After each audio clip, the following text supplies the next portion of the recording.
thought that you could bring these cars to life like no one's ever seen before, with the chrome, with the metal flake paint, with all this stuff. Even driving over the curb and a little splashing of the water, some mud kicked up on a rear fender.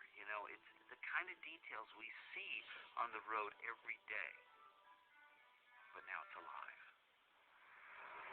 Because our cars, they're characters, but they still have to be cars. And these are 3,500-pound automobiles. We can't ever let the audience forget that. We can't forget that. They're cars, first and foremost. They're made of metal. It's what I always call the integrity of the object. Respect that. Celebrate it. Because visually, you can't believe what these things are going to look like. I mean, you think you know. Wait till you see it. Oh, my God.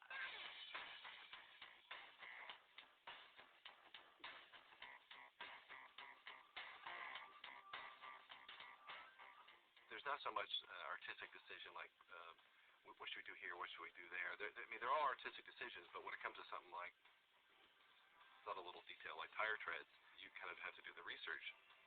It's getting it right design-wise, but it's also getting it right character-wise. Because Luigi has narrow, little, weak, bias-ply tires that are totally ineffective and the size of a medium pizza. They're tiny by comparison to McQueen, where his tires are on the corners and they are fat and there's a rubber touch on the road and it's fast and tough like a stock car. It would be wrong to have Luigi have that detail incorrect. Look, the flag means go. With stock cars, they're all similar.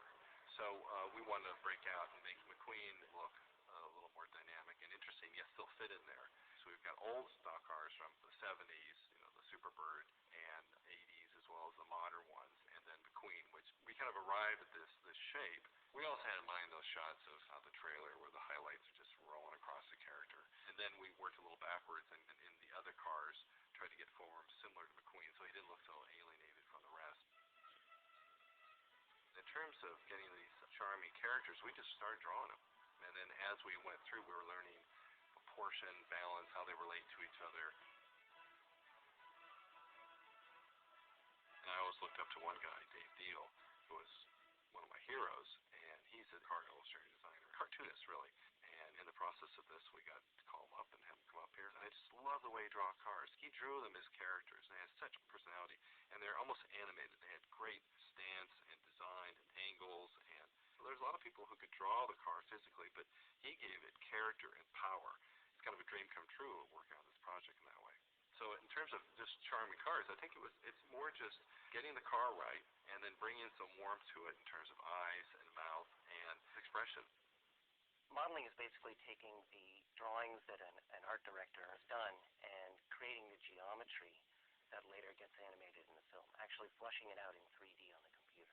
Articulation is then giving the character controls to move, basically like adding muscles to a character, whether it's moving, facial muscles, lips, eyes, brows, or general AVARs, what we call animated variables that move a character around, roll the wheels, and things like that.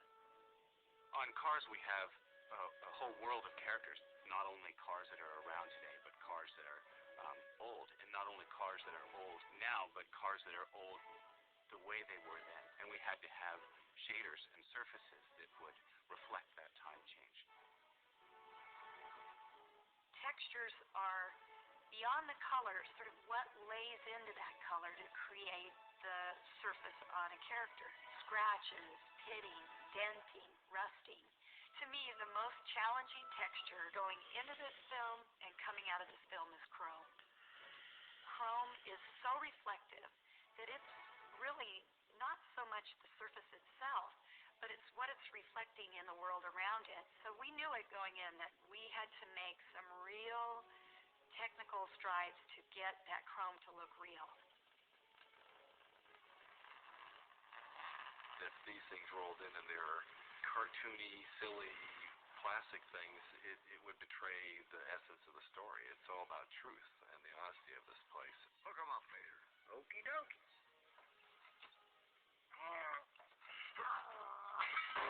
Mater's great fun because it goes back to some of the research trips we took, but not to Detroit, to 66. I remember in one town we pulled around the corner and there were these old rusty trucks. found them. And these cars patina in a different way in the Southwest, where it's not an East Coast rust, it's a sunburn, and the sides kind of retain some of their color, and the dirt and the wear, and then I was enamored by this. We did that trip early on, and you see it in the movie. It is there. You just have the sense of place that came from all that early research.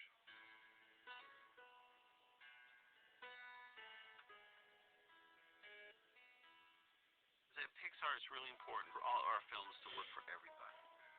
You know, and for our movie Cars, it was important to make it work for non-car lovers as well as people who work in the racing industry, who work in Detroit, who restore cars of all types, who live on Route 66. That's why our dedication to the detail, but also our understanding of making a great story with great characters